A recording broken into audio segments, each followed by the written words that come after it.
fitondrana ny fanadinam-panjakana CEPE. Hosolona fizarana mari-pahaizana fotsiny izany any amin'ny famaranana ny fanadinana isaky ny sekoly ahafahana miditra amin'ny ambaratonga faharoa.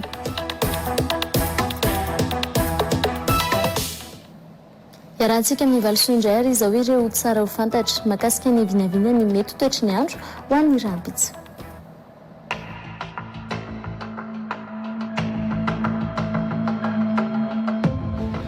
Ankafarina indray no hitsidianay ny tokantranonareo amin'ity alatsinainy alina ity toy ny mahazatra dia ndao fantaritsika indray ny vinavina ny mety toetry ny andro raha amin'ny tontolo andro ny rampitsy talata fa enina ny volana oktobra taona 2024. Somary ahitana fivadihan-kely indray aloha izany ny toetry ny andro raha amin'ny tontolo andro ny rampitsy mitovitovy sahala amin'ny androany any satria mety andrahoana mety tonga herikerika mihitsy izany raha ny eto Analamanga manokana fa ahitana rotsakorana betsaka kosa nefa ho an'ny Antala, Sambava ary ny ilany atsinana ny Nosiny raha amin'ny tontolo andro ny rampitsy. Andao roa jerentsika antsara vetrana raha mahakasika an'izay toetry ny andro izay raha ny tapany maraina indray ny eto Antananarivo sy Fianaratsoa.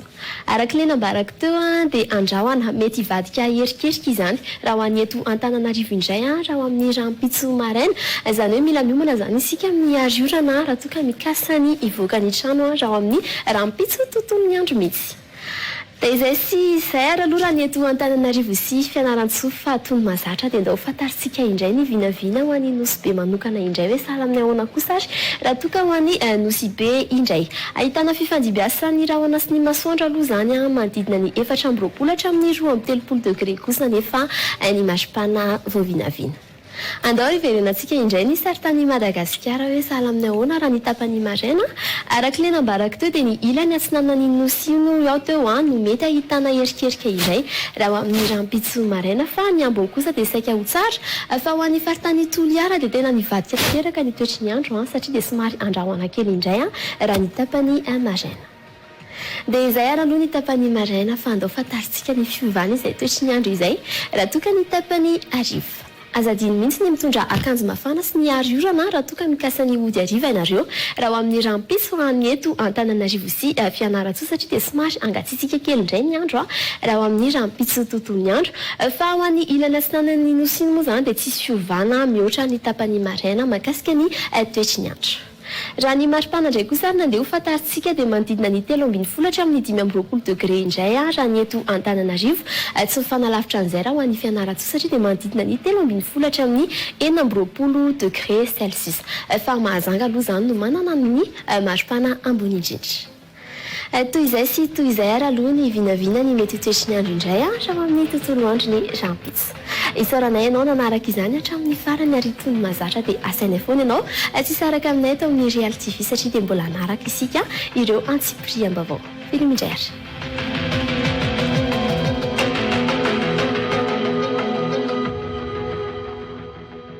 Iverenantsika ho arahana indray ary aloha ireo lohatenim-baovao.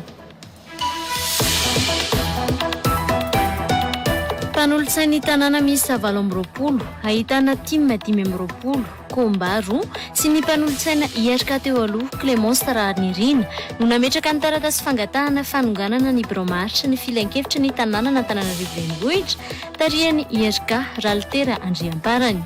720 kosa ireo mpanolotsain'ny tanàna mbola manohana ny birao ankehitriny izay ahitana iarika 420 sy komba iray ary ny mpanolotsaina ny tanàna Lalatina Ravolomanana.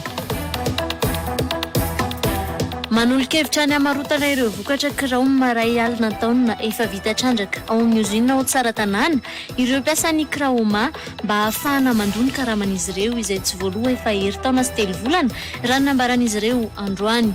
Mangataka ny ampidirana ny fanampiana na subvention ny Kraoma ao anatin'ny tetebolam-panjakana 1.24 koa ireo mpiasa ireo mba ahafahan'ny orinasa mahaleo tena afaka roa taona araka ny nambaran'izy ireo. Amin'ny taom-pianarana 2024 1.24 ity no ampiarina ny fanafoanana ny fanadinam-panjakana CEPE. Hosolona fizarana mari-pahaizana fotsiny izany any amin'ny famaranana ny fanadinana isaky ny sekoly ahafahana miditra amin'ny ambaratonga faharoa. Idirantsika ary ny amin'ireo antsipriam-baovao Mpanolotsain'ny tanàna maro anisa misy 720 no nametraka taratasy fangatahana fanonganana ny birao maharitra ny filan-kevitra munisipaly tariny IRK eo anivon'ny tanàna n'Antananarivo renivohitra. Efa tafapetraka ny farany herinandro teo io taratasy fangatahana fanoloana ny birao maharitra io ary miandry ny fankatoavan'ny prefekturan'ny polisy ny irosona amin'ny fivoriana tsy ara-potoana ho ireo mpanolotsaina ireo. Ny fitanilana nataon'ny filohan'ny filan-kevitra ny tanàna nandritra izay 5 volana ny petrahany fitantanana vaovao izay no antony anaovana io fanoloana ny mpitantana ny filan-kevitra munisipaly io ho ireto mpanolotsaina ireto. Tojo Rabefatra eo amin'ny sariny Daniel Efa. Mpanolotsain'ny tanàna misy 720 amin'ireo 520 no nametraka ny taratasy fangatahana fanonganana ny birao maharitra ny filan-kevitra ny tanàna Antananarivo renivohitra tariny Ralitera Andriaparany. 720 kosa ireo mpanolotsain'ny tanàna mbola manohana ny birao ankehitriny izay ahitana IRK 420 sy komba iray ary mpanolotsain'ny tanàna Lalatina Ravololomanana. Zareto moa zany dia solotena izay avy amin'ny antoko politika teko Madagasikara team dia ao ihany koa ny komba ary ao ny namana CM Clémence. Tonzao zany zao dia tsy maro anisa intsony ny plateforme miaraka amin'ny IRK 28 contre 27. Zay zany zao misy satria zahay team 25 dia miampy ny combat 2 dia miampy ny namana Clémence ka raha miresaka demokrasia tsika raha miresaka principe républicain tsika dia ny maro anisa ny tokony président. Efa miomana amin'izay ho apetraka ho filohan'ny filan-kevitra munisipaly sy ireo izay andrafitra ny birao maharitra vaovao izy ireo hoy Clémence Rariniriny.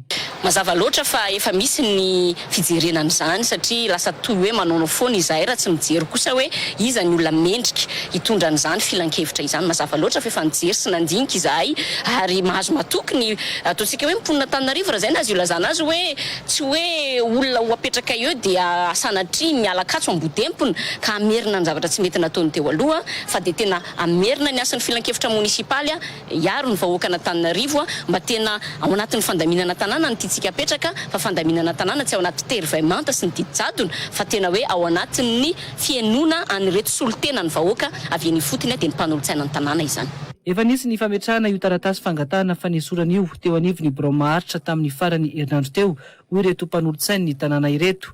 Ampandalovina ao anivon'ny prefekturan'ny polisy izany mba ampanakery azy. Nisy ny taratasy fangatahana déchéance ho an'ny birao maharitra zay efa tonga eny anivony zareo reo ary tonga dia nety monsieur le président tao anatin'ny assemblée plénière zany izy dia efa nisady ny resaka nafanafana tao anatin'izany. Tiako marihana ary tiako sipihana fa araka ny lalàna dia azo atao mihitsy azo ny mpanolotsaina maro anisa ny mangataka fivoriana tsy ara-potoana ary mampiditra lohahevitra ataontsika hoe lahadinika ao anatin'izay fivoriana tsy ara-potoana izay convoqué ny mpanolotsaina izay. Mizara roa ny hevitry ny mpanolotsaina avy amin'ny komba ka ny iray tsy nanosony ny taratasy fangatahana fanonganana ny roa kosa ny aradita amin'ny team dia hita Asanjo sy toavina Rahalambo Mahay. Misy projet misy tetikasy tena hita hoe irréaliste dia tsy nefa tsinekena mihitsy ny tsinekena birao maharitra mihitsy nisy ny fanovany dia rary mihitsy le izy. Nisy koa reny adiny be ny tanàna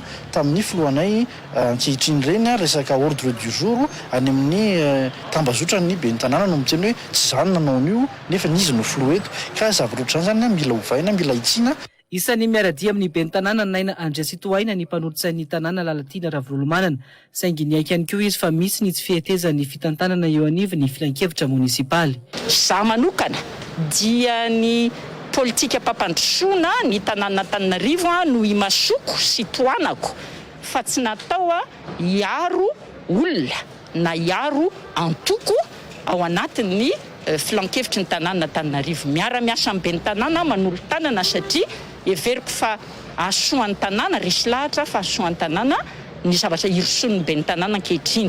Za kosa nefa mahita ary efa nambarako ampabe maso ihany koa fa betsaka ny fomba fiasa tsy mety ary mila hitsy eto anivon'ny filan-kevitry ny tanàna. Andrasana noho izany ny fivoriana tsy ara-potoana natanterahana io fanoloana ny mpitantana ny mpanolotsain'ny tanàna eto Antananarivo renivohitra io. Tsy hisy kandida mahafantatra fa tsy handresy satria tsy manana mpifidy lehibe ka iroso amin'ny fifidianana hoy avy amin'ny firaisamonim-pirenena mpanara-maso ny fifidianana sy safidy.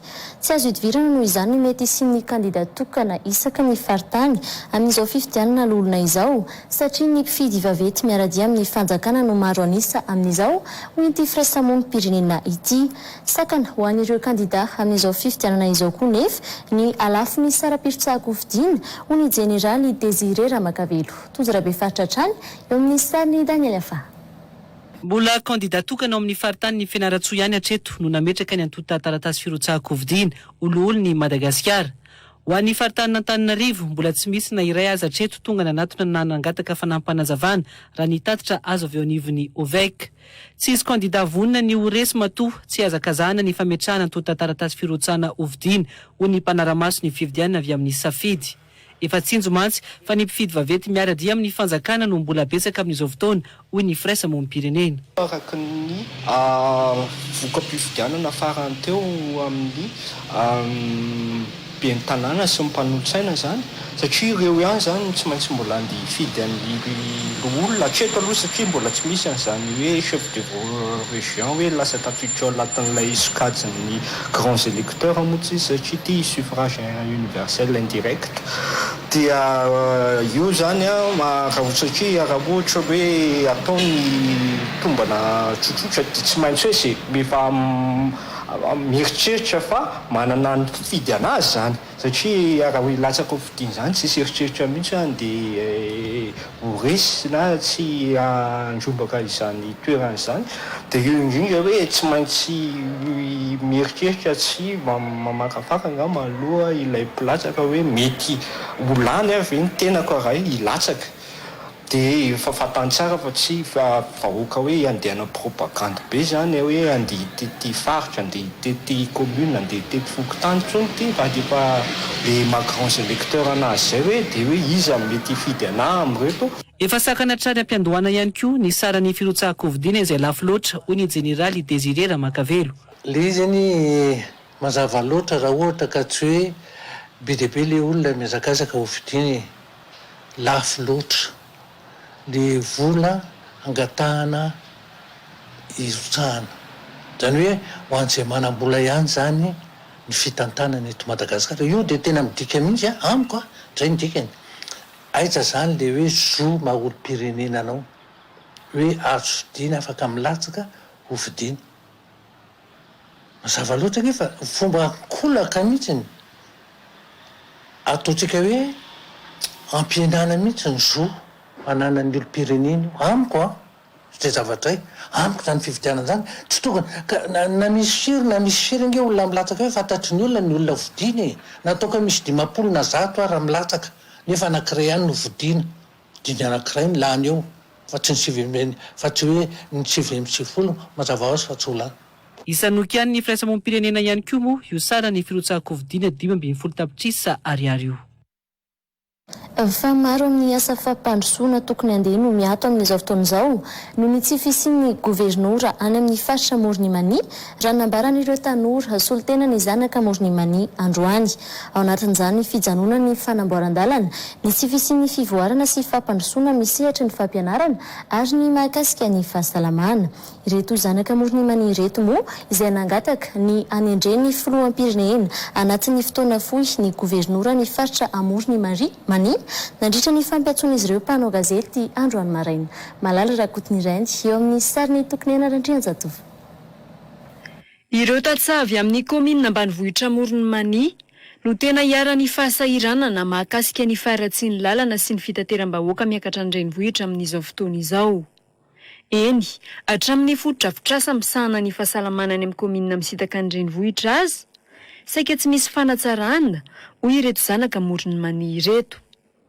Sakana tsy hahafahan'ny faritra manantanteraka azy io ny tsy fisian'ny gouvernoura ny antoerana hoy hatrany ireto solitenany mponina. Ny mba hametrahana amin'izay ny gouvernoura hitatana ny faritra misy anay. Pisian'ny gouvernoura dia isan'ny manafaingana ny fanatanterahana ny velirano izay ny fanaovanao taminay vahoaka malagasy. Ny fandrosoana ilaina zany dia tena eo ny resaka lalana satria hita mihitsy amin'iny faritra iny zany a be dia be ny zone enclavé zany. Zay no mahatonga anay zany a isan'izay, ary isan'izany koa ny eo amin'ny fampianarana, ny eo amin'ny sehatry ny fahasalamana dia tena ilaina tokoa satria isan'ny betsaka mihitsy ny commune somary nitokamonina raha ny faritra misy anay. Efa feno eritaona ny 20 septambra 2022 lasa teo moa no nanomboan'ny fanendrena n'ireo governoran'ny faritra ny saraiky ambin'ny folo. Efa nambaran'ny filoham-pirenena aza fa tokony ny faran'ny taona 2022 no voatendry avokoa ny governoran'ny faritra rehetra. Hatramin'ny androany anefa, mbola misy faritra efatra tsy ahitana izay governora izay. Ao anatin'izany ny any Betsbook, Yorombe, Melaky ary Amorony Mania izay isana nitaky ny fanendrena governora androany io. Mitaky ny amarotana ireo vokatra Chrome maray alina taonina efa vitra trandraka tao amin'ny ozinina ho tsara tanàna ireo mpiasan'ny Chromita malagasy raha nambaran'izy ireo androany. Antoka amin'ny famerenana ny orinasa isokatra izany ho ireto mpiasa ireto no ahafahana ihany koa mandony karaman'ireo mpiasa izay tsy nandray karama efa herintaona sy 3 volana izao. Nisy androany fandehanana mivantana nataon'ireo mpiasan'ny Chroma teny amin'ny ministerany Arena Kibonitany teny Ampandrinomby. Tozrabe faritra eo amin'ny sariny Daniel Afa. Afaka roa taona monja dia aleo tena sy afaka hanome tombony ny fanjakana ny Chromita malagasy na ny Chroma raha toa ka miantoka ny fanampiana ny orinasa na ny subvention ho an'ny taona 2024 ny fanjakana hoy ireo mpiasa androany. Nitondra sosikevitra entina ampiodinana ny Chroma ireo mpiasa izay tsy nandray karama efa herintaona sy 3 volana androany. Ny Chroma tokony hodina. Izay zany ny tena maika ny Chroma tokony efa hoahodina. Dia ny sosikevitra narosonay manana vokatra zay efa ao zay eo amin'ny 10 000 tonnes efa azo tadiavana client. Dia zay zany natao hoe karazana plan de survie ao anatina fotoana fohy zany ahafahana manatanteraka an'izay mitady client ny partenaire ny ministère ividy an'io Chrome io dia mitady fournisseur. Zay zany ny fangatanay mitady fournisseur amin'ny pièce ny zavatra rehetra izay ahafahana mampiodina ny Chroma satria efa misy an'izay 10 000 tonnes zay ao. Dia ao aorianan'izay zany rehefa misy an'izay vola zay dia afaka sady miasa mamokatra kely aloha mandrapa na justa karama fotsiny ary mba tsy hanterana lava amina ataka amin'ny fanjakana sy ny sisa. Fa ny zavatra angatanay amin'ny fanjakana koa rehefa avy eo mandra-piandry an'izay mety ho partenaire ho avy eo dia hoe ny fangatanay aloha zany dia atsofoka anatin'ny loi de finance 2021 tokony mba hisy subvention amin'ny Chroma ahafahan'ny Chroma manarina n'izay fitaovana eo ampelantanany mba hivelomany. Satria raha ny fitaovana eo ampelantananay no ampiasainay hoe ireo zany no atsaraina dia velomina dia afaka mahazo tombony zay, afaka manome tombony ho an'ny fanjakana. Raha ny fantatra dia mampiasa olona miisa 700 mahery ny Chroma SA. Nanao be midina teny amin'ny ministerany Arena Kibonitany moa ireo solotenan'ny mpiasan'ny Chroma androany. Nisy ny fifanarahana fiara-mitatana na joint venture tamin'ny fahazondalana 3 amin'ireo 50 ampelantanana ny Chroma nataon'ny fitondrana Rajoana Armapianina tamin'ny Rosiana ny volana Aogositra 2022. Ny fidiran'ny Rosiana no nahafahana nandony karaman'ny mpiasa tamin'izay fotoana izay. Hatramin'ny niverenany olana teo anivon'ny Chroma efa herintaona mahery dia tsy mbola nisy mihitsy ny fanazavana ofisialy nentin'ny ministerany Arena Kibonitany. Nisy fotoana voalaza fa novidin'ny Rosiana ny Chroma taty aoriana indray dia voalaza fa nisitaka tanteraka tamin'ny Chroma ny Rosiana.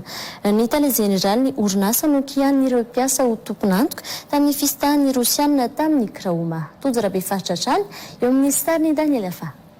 Ankoropitra ny orinasa Chroma tamin'ny taona 2022 ka sady tsy nahaloa ny itrosan'ny orinasa ny mpitantana no sady tsy voalohintsony ihany koa ny karaman'ny mpiasa.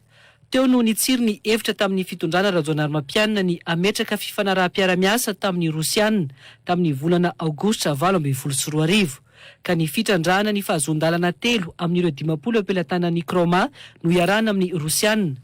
Tombananao 700 tapitrisa $, ny sandan'ny Chroma 3 tapitrisa tonnes voakasika io fitrandrana iarana amin'ny Rosiana io. ka ny $10 tapitrisa no nieritreretina ho anjara ny Kroma mba ahafahana mamelona indray ny orinasa.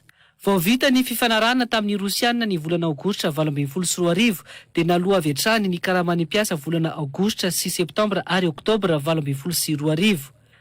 Taorian'ny alana ny fitondrana rajonaromampianina nefa dia niverina indray ny olana teo amin'ny Kroma. Nisitaka ireo Rosianina ary niverina ny tokona ny mpiasa noho ny tsy fandoavana ny karaman'izy ireo nanomboka ny volana Jolay 2022. Ertaona sy 3 volana aty aoriana dia mbola tsy nisy nandray karama ny mpiasa ary takian'ireo mpiasa ireo ny fangatahana fanesorana ny tale jeneraly ny orinasa. Ny anay zany dia zavatra tsotra no mahatonga anay mangataka hoe tsy mety tsony raha io deja io no mitondra satria tao anatin'ny fotoana ny tantanany no ohatrany hoe ny alan'ny Rosianina tsy rony tsy ventiny. Tsy hay zany zay zavatra tsy ny fanarahana sy ny Rosianina tao. Fa ilay volonté any hoe ho ahodina ohatr'izay ilay Kroma ahafahan'ilay mpiasa amin'ny survivre no tsy misy ka aminay sady hamono mpiasa izy no hamono orinasa zay mahatonga anay hoe tsy mety aminay tsony ny fipetrahana. Tsevina fa nanomboka ny volana Jolay 2022 no efa tsy niodina intsony ny ozin'ny Kroma tany Tomasina sy Breville ary ny tany Betsika, Maivatanana ary Antananarivo.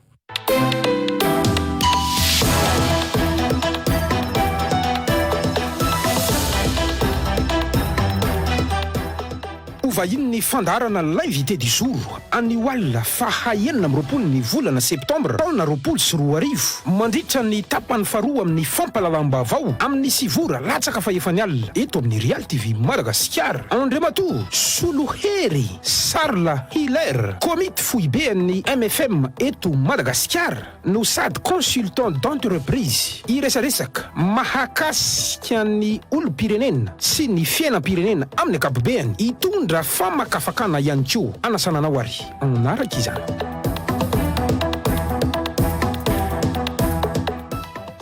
Ny famerenana ny fandarana l'invité du jour naranao tamin'ny 20 ny volana Septambra 2022 lasa teo izay nivahinianana Andriamatoa Charles Hilaire Solohery no arahanao ao anatin'ny tapany faharoa izao fampahalalam-baovao izao. Fandeloha toizantsika izay fampahalalam-baovao izay fona ny fankalazana amin'ny fomba manetriketrika ny faha-80 taona niverena ny fahaleovantena izay nokasaina ho tanterahana amin'ny 14 Oktobra izao no ny mbola fiatrehana ny kere any atsimo sy ny ady amin'ny coronavirus ho ny filoham-pirenena omaly. Any amin'ny toerana ny avian'ny filohan'ny Repoblika voalohany Philibert Tsiranana no isy fidinana ao ataon'ny filoham-pirenena Andry Rajoelina. Nandritra io fandarana manokana ihany koa no nampanatenana ny filoham-pirenena ny anamboarana ny lalam-pirenena fahatelo ambin'ny folo mampitohy an'io sy Fort Dauphin. Ny Antsiprian Zary. Tsy anao politika intsony ny filoham-pirenena raha toka tsy vita fanamboarana ny lalam-pirenena fahatelo ambin'ny folo miditra eo Iosy mandalo ny Betroka, Ambovombe, Ambosary Atsimo ary tonga hatrany Fort Dauphin raha nambarana tao amin'ny fandarana manokana tao amin'ny televiziona malagasy omaly. Tsy maintsy atomboka amin'ny taona ho avy ny fanamboarana azy io ho izy. Tamin'ny 1974 noa goudronné iny RN13 zany hoe tamin'izany teraka hatramin'izao zany tsy vita tsony tsisy nanamboatra ny RN13 zany. Eto eo anatrehany ianao ampanao gazety sy ny vahoaka aty atsimo ray manontolo dia mamerina ny velorano tsy maintsy sotaitsika ary tsy maintsy atombotsika amin'ny taona ho avy zao farafatarana izany RN13 zany. Raha fa tsy vitsy zany RN13 zany raha tsy vitsy zany RN13 zany tsy manao politika intsony Mikasika ny fanamarihana ny fetin'ny 14 Oktobra izay novinavinaina ho fankalazana ny 80 taona niverena ny fahaleovantena ny Madagasikara dia nilaza ny filohan'ny Repoblika fa tsy hisy ny fankalazana azy amin'ny fomba manetriketrika. Iaina toy ny fiainana andavanandro ny mponina noho ny mbola fiatrehana ny coronavirus sy ny kere any atsimo. Izy kosa ny fidina ny filoham-pirenena any amin'ny toerana ny avian'ny filohan'ny Repoblika voalohany Philibert Tsiranana. Izany dia fanapahan-kevitra fony fahendrena no raisitsika ny hoe fiakalaza amin'izay fankalazana ny faha-80 taona niverena ny fahaleovantena amin'ny fomba manetriketrika izay tsika izany hoe amin'ny faha-14 ny volana Oktobra izao dia ohatran'ny andro andavanandro ihany fa any amin'ny faritra ny avian'ny filoha ny repoblika voalohany dia ny filohan'ny repoblika Philbert Tsiranana zany tany amin'ny toerana ny Avinya no hotsidiako sy andehanako ary anamarinana an'izay fahenimpolo taona niverena ny fahaleovan-tena izay. Momba ny kerena atsimo dia laza ny filoham-pirenena fa misy ny fijerena manokana ny sakafo omena azy ireo ahafahana mitondra vahaolana maharitra ho an'ireo mponina any an-toerana. Wapetraka araka izany ny toby fanarenana ara-tsakafo any atsimony Madagasikara. Fokontany 110 amin'ny 110 no mahazo ny tetika safiavota ao ifotaka ho ny filoham-pirenena nandritra ny fidinana ifotony nataony tany atsimo izay mbola nitoy androany. Tsy maintsy azo izany ihany koa nefa ho izy ireo fokontany 30 hafa hiatrehana ny kere any atsimo nosy. Wapetraka isaky ny komina any an-toerana ihany koa ny toby fitarihan-drano avy amin'ireo renirano manodidina ny fotaka amana ny olona ny tsy fisin-drano any an-toerana. Tany Amboasary Atsimo indray moa androany no nanoiza ny filohan'ny repoblika ny fitsidiam-pasitra tany atsimo nosy mikasika ny tsy fanjarian-tsakafo tany an-toerana. Ny andinindin'izay ary. Ireo karazan-kazo fihinana sy fakana rano sisa no hohanin'ireo mponina ny Amboasary Atsimo volana maromaro izay ho ireo mponina tany an-toerana. Samy manapaka ireo ravinkazo arapaka izy ireo raha no lazainy. Tsy misy raha hany azy hafa le fangitra hile vanga zay aby ty hany azy fara zahay lelako fa tsy misy rasy ty vovo sakafo harama avao ty miako azy satria tsy misy raha hany fa lidindraka avao ty hany azy andeha io ay tsy misy. Malona ny kere any an-toerana tsy maintsy sitraka ny fanampiana avy amin'ny tetika safiavota ireo mponina anatin'ny fokontany rehetra ao ifotaka raha ny nambarany filoham-pirenena. Fokontany 110 no hanomboana izany hoy izy. Efa misy lay tetika asa hoe fiavota. Le fiavota io misy nefa nahazo, misy mbola tsy nahazo satria eto ifotaka dia fokontany 110 amin'ny 110 no mahazo an'izy io.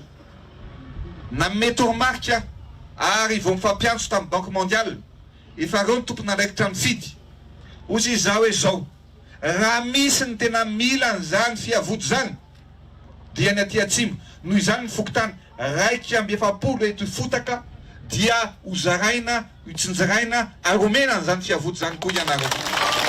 Ireo renirano manodidina ny fotaka no hitarihana rano fisotro eny amin'izy ireo ho ny filoham-pirenena ahafahana mamatsy rano ireo distrika ahitana ny kere. 80 taona mahery no nisin'ny kere. 80 taona mahery no tsy nisin'ny rano taty amintsika. Fotoana anovatsika an'izany zao. Efa io moa ny camion mitondra ny rano. Rano ahafahantsika mamonjy atsika aingana izany ilainy. Fa ny zavatra ho ataontsika mila zavatra maharitra isika. Zay no ataoko no hoe ametraka isika. Misy rano maromaro tsy dia lavitra eto. Lavitra kaikany. Any Vaovao, any Mandrare. Ho ataontsika izay hitondrana an'ireo rano ireo makaty atsika. Matonga mba azo rano fisotro madio, rano ahafahana mamboly ihany koa ianareo eto ifotaka. Mbola nitoy hatramin'ny arivo moa ny fitsidiana nataon'ny filoham-pirenena tany amin'ny faritra atsimony Madagasikara. Distrika 7 anatin'ny faritra 3 any atsimony Madagasikara no fantatra taorian'ny fanadadiana ifotony nataon'ny BNGRC fa mandalo krizy amin'ny tsy fahampitsakafo amin'izao. Miatra amin'ireo mponina ny an-toerana ihany koa ny vokatry ny fihibohana no toy ny tsy fisian'ny masom-boly tokony ambolena intsony sy ny fahaverezana azy ka manampitrotraka nefa fijaliana miatra amin'ireo mponina. Ny tsy fahampian'ny vola ampiasaina amin'ny famonjena voana no tsy ahafahana manome vahaolana maharitra iadina amin'ity tsy fanjarian-tsakafo ity hoy ny BNGRC. Nambaran'izy ireo fa vahaolana vonjomaika no atao amin'izao amin'ny famatsiana sakafo an'ireo mponina. Malala Rakotiny Rainy eo amin'ny sariny tokony anarandrianjatovo. Nampiakatra avroen'ny isan'ireo tratran'ny tsy fanjarian-tsakafo any atsimony nosy ny fidirana tamin'ny fihibohana nandritry ny valanaretina Covid-19 hoy ny BNGRC. Raha toa mantsika olona manodidina ny 10 metsy any amin'ny faritra Androsianosy no tena nanjakan'ny tsy fanjarian-tsakafo teo aloha. Efa mahatratra 7 kosa ireo distrika voakasika ny tsy fanjarian-tsakafo io ho iatran'ny ny birao nasionala misahana ny loza voajanahary. Ao anatin'ireo ny Antolo Iara faharoa, Betioky, Bekily, Amboasary Atsimo, Ampany, Beloa, Tsiombe, Ambovombe ary Tôlanaro. Ny volana Jolay no efa nanomboka ny olana ara-tsakafo ho iatran ny BNGRC. Amin'ny 500 000 personnes mahery eo no sinistreny le insécurité alimentaire aiguë. Ary manomboka tamin'ny mois de juillet ou septembre octobre eo no hanombohany satria inona ny antony tratran'le phénomène El Nino. Mafana ny rano dia mihamafana be ny any atsimo dia mandrotsakorana be ny aty avaratra. Dia nohon'ny le fisian'le Covid-19 anefa dia nitombo ny taux de vulnérabilité na ny faharefoan'ny vahoaka ao atsimo ao. Dia izay no mahatonga azy hoe nitombo ny isan'ny nitombo tampoka ny isan'ny sinistre. Dia hafa zany ny prévision, hafa ny zavatra nivinavina itsika, dia hafa ny zavatra mitranga sy miseho. Ary ny hamafisany tena mihamafy be. Tsy mitovy amin'le kere hatram'izay io fa nohon'le haitany zay, nohon'le fisian'ny Covid zay, nohon'le confinement, inona moa rehefa mipetraka ny confinement dia stopper. Tratran'ny cessation des activités génératrices de revenus ny olona. Zay le izy dia tsy nahita haniko hanina tsony dia hitatsika karatra amintsika taty Antananarivo aza na ny faritra rehetra fa raha vao tapaka ny fidiram-bola dia tapaka ny zavatra rehetra. Nefa ny any atsimo tsy afaka mamboly raha tsisy orana. Dia tsisy ny orana dia tsisy ninninina zao tao.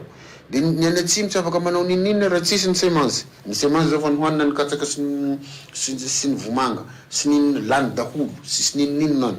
Ny tsy fahampiny vola ampiasaina amin'ny famonjena ireo ny arambonina no tsy ahafahana manome vahaolana maharitra hiadiana amin'ny tsy fanjarian-tsakafo toy izao ho iatran ny bramsana ny loza voajanahary. Na ny atao amin'izao fotoana izao aza nambaran'izy ireo fa mbola fanampiana anaty fahamehana ihany. Ny activité ho iaho raha gestion et réduction des risques et catastrophes complète dia tena any 1000 milliards any zay vao ampy. Izy le teneniko zay fe ny firenentsika tsy manana katao amin'izany dia tsy maintsy miampindoha amin'izay fond de catastrophe omeny banque mondiale sy ny mpiara-miombina antoko avy nivelany zany système des nations unies. Ho fanampiana ireo vahoaka any atsimo ireo nanatitra vary 20 kitapo teny amin'ny BNGRC androany maraina ny taletsekoly mampianatra teny anglisy. Izy izay manentana ihany koa ny fifanomezan-tanany samy malagasy ho fanampiana ireo vahoaka hiara-ny kere any atsimo. Tsy afaka mianatra sy tsy afaka mandeha intsony ny akamaroan'ny zaza tratra ny kere any Atsimo ho nisy olom-bavam-bahoaka ny toliara voalohany. Misy aza ho izy no efa tonga hatramin'ny fahafatesan'ireo zaza mihitsy vokatra izay tsy fisin'ny sakafo izay. Malona io olan'ny kere any amin'ny faritra Atsimo io tonga nanatitra fanampiana ho an'ireo mponina tratra ny kere any Atsimo teny amin'ny bramsana ny loza voajanahary na ny BNGRC omaly nisy olom-bavam-bahoaka ny toliara voalohany sy teny irandrena solony aiko sy ireo solitena avy any amin'ny faritra Atsimo. Lantora Samelson. Zaza maheriny iray alina tratra ny tsy fanjarian-tsakafo any Atsimo NOUS no tsy afaka mianatra sy tsy afaka misakafo intsony na indray-mbava aza noho ny kere any Atsimo ho nisy olom-bavam-bahoaka ny toliara voalohany sy teny irandriana solony aiko. Misy amin'izy ireo aza no efa tsy afaka mamindra intsony ihany koa noho ny tsy fisin-tsakafo. Tokony samy andraindraikitra ny olom-pirenena rehetra manona izany ho ity olom-bavam-bahoaka ity. Maheno hoe misy zaza malagasy maty satria nono, maty satria tsisy sakafo, ary zaza malagasy tsy afaka mianatra koa izy satria tsy ampy sakafo. Dia izay indrindra no nahatongavana eto androany hitondra zavatra kely. Io moa toy ny masotsokona zao ka zay kely ananana no ahiratra. Misy koba aina zany ho an'ankizy ray alina hamerenanaina, misy vitamine ao anatiny, misy fer dia misy calcium koa.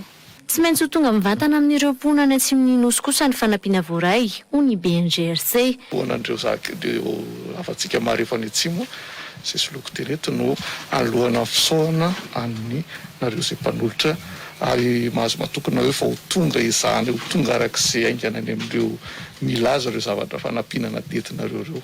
Vary 3 gony, siramamy 10 gony, ary koba aina ho an'ny ankizy iray alina no natolotra ny solombavam-bahoaka ny Toliara voalohany ho an'ireo mponina any Atsimo ireo.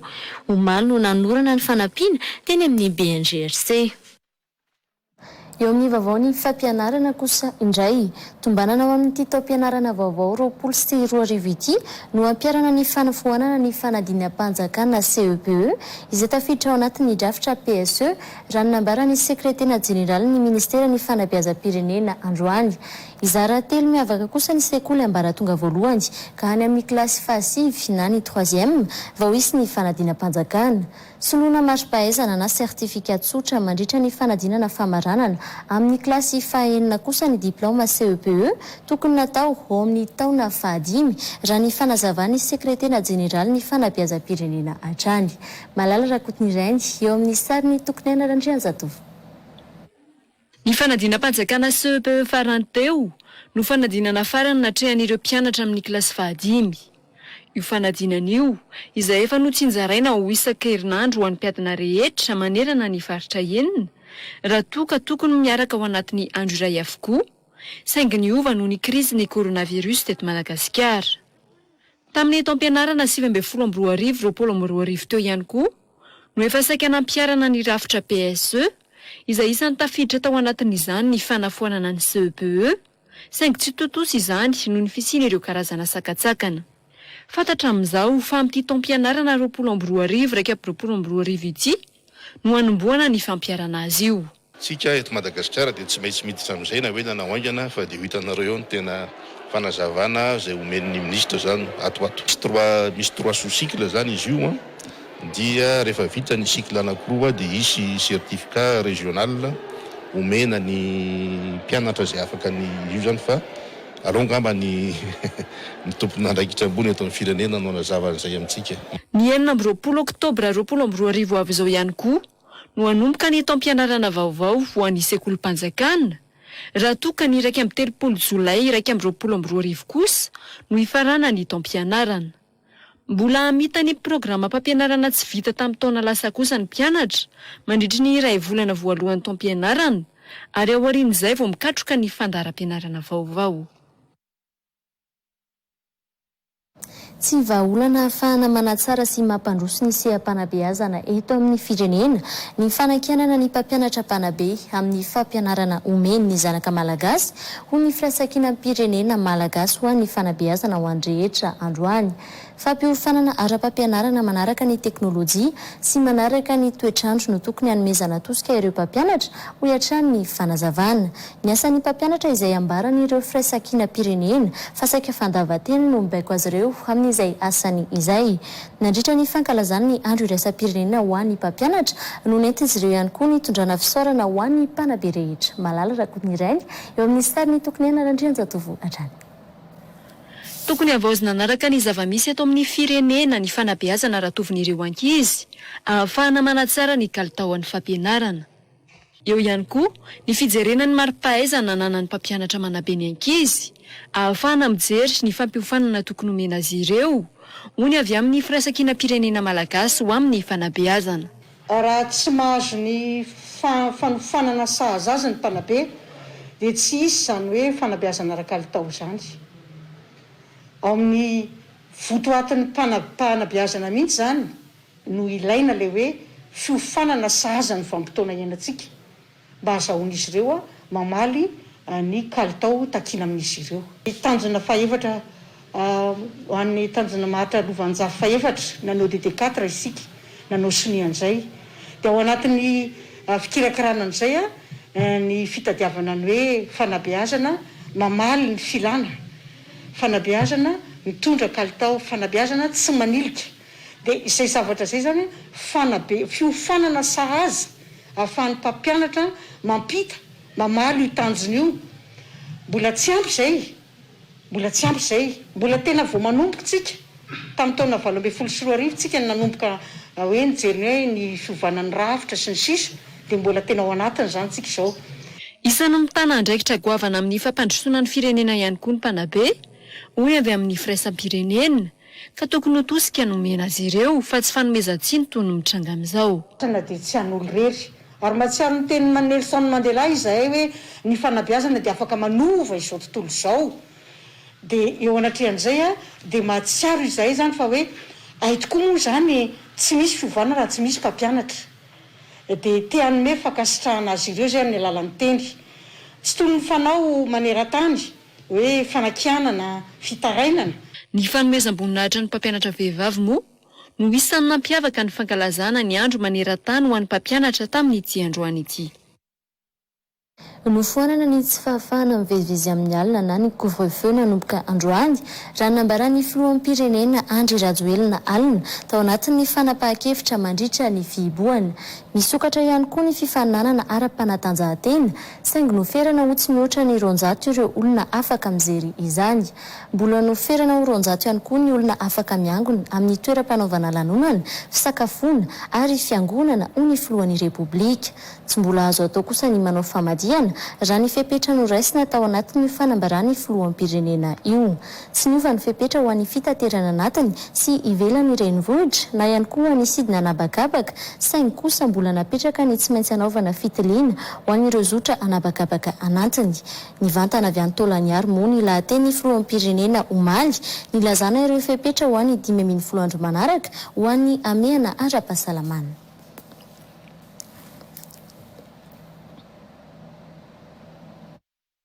Eo amin'ny vaovao ny fahasalamana kosa indray, olona iray avy any Matsiatrambony no maty ny coronavirus androany raha nitatry ny mpitondra teny fobepibaikona misahana ny ady amin'ny coronavirus. Ny 770 kosa ireo marary vaovao tao anatin'ny 2 andro tamin'ny fitiliana 270 sy 700. 220 tamin'ireo marary vaovao ireo tao anatin'ny tatitra androany ary 720 kosa tao anatin'ny tatitra omaly. 220 ireo sitrana tao anatin'ny 870 ora. Mbola misy marary 410 anatin'ny forme grave ary maso akaiky ny fahasalamany hatramin'ny androany. Ny Antsipriany Tatitrary. Nisan'ny tranga vaovao dia 20, 520 amin'izany kosa ireo sitrana somatsara. Ray no lavin'ny valana aretina Covid-19 teto Madagasikara omenantsika rehefa avy hoe faritra taiza io olona lavin'ny valana aretina io dia efa mirary ny fiononana feno tompoko any fianakavian'izany olona lavin'ny valana aretina Covid-19 izany ny teny anay. Miampy anankiray kosa ny forme grave ary miena 400 arak'izany anisan'ireo olona izay mbola mitondra ny tsimokaretina coronavirus ankehitriny. Raha ho jerentsika zany ny tambatrisa ny fitiliana natao dia misa 370 sy 700. Ny 120 sy 700 tamin'izy ireo dia PCR ary ndromeny 10 dia fitiliana amin'ny alalan'ny teknika Gene Expert. Karazana fitiliana moa zany izay ataontsika ankehitriny eto Madagasikara. Nahafahantsika amin'ity zany ireo tranga vaovao misy 20 tao anatin'izay 420 ora farany izay. Ho an'ny omaly alahady 720 ireo marary vaovao. 720 ny tranga vaovao. Enina no sitrana somatsara, tsy nisy ny anana fohy. Ny enana anankiray ireo olona manao tranga misy fahasarotana na forme grave ary ny ampy 320 zany isan'ireo olona izay mbola mitondra ny tsimokaretina ankehitriny ao anatin'ny fitsaboana sy fanaraha-maso tanteraka. 770 sy 300 ny fitambaran'ny fitiliana vita na ahafahanambily ireo olona 720 ireo. Eo amin'ny zanam-pandarana fake news real news kosa indray. Tovolahy kely vao 7 taona no voalaza fa notendreny filohan'ny pireneny Rwanda ho minisitra ary nalaza be tao anatin'ny tambazotra tserasera Facebook tao. Ny mahazaza ity minisitra ity mihitsy no tena nanaitra ny mpanara-baovao ka nanjary ady hevitra be indray. Ny fanontaniana marina mitraka dia ny hoe fake ve ny vaovao sa real? Antawarantsika.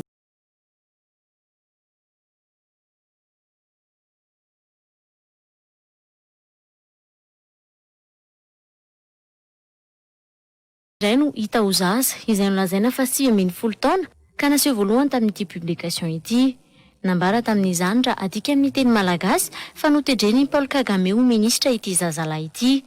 Narahana fanazavana lavalava ny lazana no mombambazy moa izany. Teo no nisesy ny ady hevitra. Tsy mbola fahita tokoa mantsy ity niseho ity ka direktra ny resabe tao anatin'ny commentaire. Tao ireo laza fa raha tito Madagasikara izy hoe efa hafa ny fandraisan'ny olona azy. Nisy moa no ndera nanazava fa zao ilay hoe tsy ny taona no inona fa nitraikefananana. Nanakihana kosa nefa laza fa na izany aza tokony apetraka ihany hoe olona manana fahamatorana no tendrena. Na diso mahay loatra aza mantsy izy tsy maintsy hipetraka foana ny mahazaza azy. Efa 10 mahery ireo nanao j'aime, 100 ihany koa ireo nanao commentaire. Rehefa natao ary ny fanadihadiana dia hita fa Patrick Nkoridza no anaran'ity lehilahy ity. Notendreny Paul Kagame ho ministra ny teknôlôjia vaovao any an-toerana izy na dia vao 7 taona aza. Isandreo ankizy manam-pahaizana be na ireny antsoina hoe surtout ireny izy raha ny vaovao ofisialy nivoaka. Vao nivoaka tamin'ny taona 15 teny amin'ny université ity lehilahy ity ary nahazo ny doctorat tamin'ny maha ingénieur azy amin'ny teknôlôjia. Izay ihany koa no voalaza fa nanindrena azy. Hoy news araka izany ny vaovao.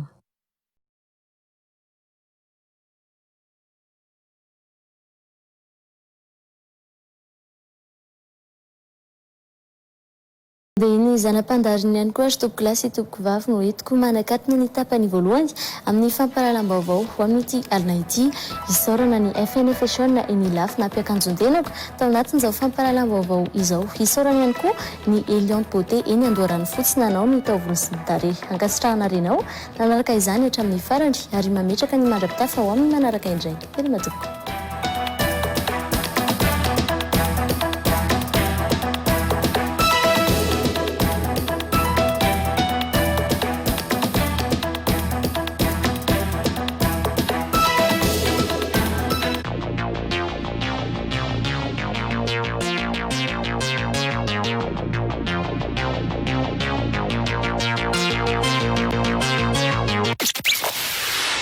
Réal 94 FM. Service publicité 034 53 982 45.